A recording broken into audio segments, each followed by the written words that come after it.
Muy buenas tardes con todas y con todos. Bienvenidos a la conferencia vespertina número 127, ya en el 34 día de la nueva normalidad, precisamente caracterizada por el semáforo de riesgo COVID, que veremos en la siguiente diapositiva. Es el semáforo precisamente que está vigente todavía para el día.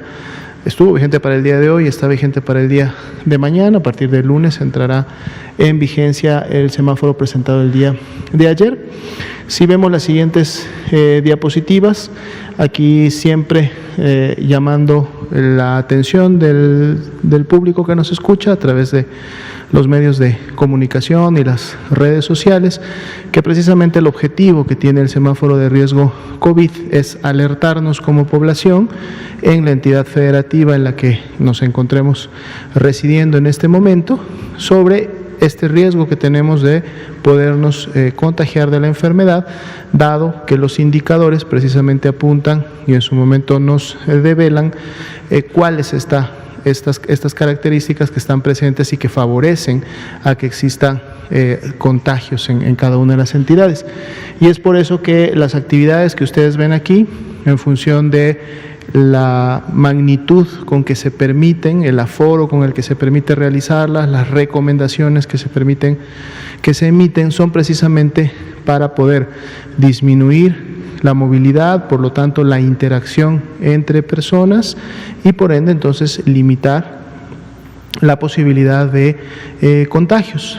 Si vemos en la siguiente diapositiva, vemos otro grupo de actividades. Hoy no las estamos repasando una por una, más bien queremos hacer énfasis que la recomendación a la población es poder sumarse a acatar precisamente las restricciones que aquí vienen.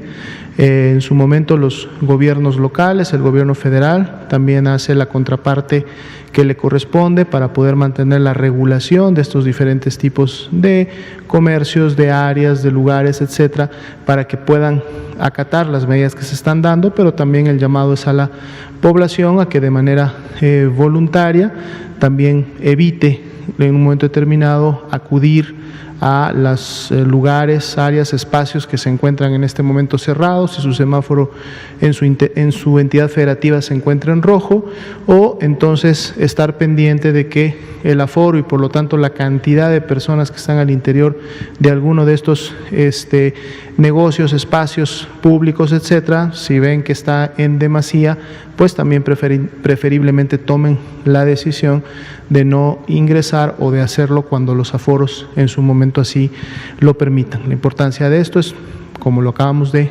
comentar, mientras menos interacción haya, sobre todo cuando estamos en un semáforo en color rojo, disminuimos entonces la posibilidad de contagiarnos de una persona que pudiera estar teniendo el virus. Pasemos a la siguiente diapositiva, es precisamente el panorama internacional. No ha tenido prácticamente cambios importantes en función del porcentaje. Estaríamos prácticamente ya por llegar a los 11 millones de casos confirmados a nivel mundial, de los cuales el 22% han iniciado con signos y síntomas en los últimos 14 días, y de este grupo, que es precisamente la pandemia activa a nivel mundial, pues bueno, ahora el 58.4% se concentra en la región de las Américas y es donde está activa la pandemia, y que además durante prácticamente el último mes no ha dado signos de que quiera reducir. Se ha mantenido esa proporción y sobre todo el número total de casos, que también vemos incrementado el día de hoy, se mantiene bastante activa. Veamos la actualización de los datos en México para el día de hoy. Son 634.991 las personas que fueron clasificadas como casos sospechosos y por lo tanto ingresaron a protocolo de estudio de la enfermedad. De estas, 252.165 se han confirmado hasta el momento para COVID-19, dando positivas a la prueba del virus SARS-CoV-2, pero también 308.439 dieron o han dado negativo hasta el momento y por lo tanto ha sido descartada la enfermedad. hay dos grupos que pertenecen al total de casos confirmados. Uno son los confirmados activos, es decir, los que iniciaron signos y síntomas en los últimos 14 días, 26.075, y otro grupo de personas que también se actualiza son las lamentables defunciones. El día de hoy 30.366 son las personas que fallecieron y que su prueba de laboratorio dio positiva a el virus SARS-CoV-2. Veamos la siguiente diapositiva, que va a ser la distribución por entidad federativa de todos los casos que hasta el momento se han confirmado. Ahí podemos ver el tamaño de las barras y los números totales para cada una de ellas. La siguiente diapositiva es en relación al grupo precisamente de casos activos, tanto de los casos que se han confirmado ya con un resultado positivo de laboratorio, como aquellos que todavía se mantienen en la clasificación de sospechosos, y los vemos también distribuidos por entidad federativa para poder identificar en dónde están estos casos confirmados activos y en dónde podemos esperar que se incremente esta, digamos, actividad o este periodo de 14 días en relación también a las barras naranja claro, que son las que nos representan donde se concentran en su mayoría los casos que son aún sospechosos para cada una de las entidades federativas. Veamos la siguiente diapositiva, es la distribución de las personas que han fallecido por fecha en la cual ocurrió la defunción, y también tenemos graficadas en la barra de color naranja claro las personas que también fallecieron pero que todavía no han sido confirmadas. Estamos esperando el resultado de laboratorio, aunque sabemos que al menos la mitad de este número de funciones muy probablemente se confirmen en los siguientes días, y vemos también un poco el comportamiento en función del tiempo de cómo se han estado presentando las mismas. La siguiente diapositiva es también la distribución de defunciones, pero ahora por entidad federativa, para poder también identificar cuáles son las que llevan de alguna manera la mayor carga, así como también la expectativa de dónde ésta se puede incrementar en los siguientes días, o donde también se están concentrando la mayoría de las defunciones que aún son sospechosas porque todavía no tienen un resultado de laboratorio. Veamos la siguiente diapositiva, es la distribución de casos confirmados y aún sospechosos por fecha en la cual iniciaron con los signos y síntomas de la enfermedad.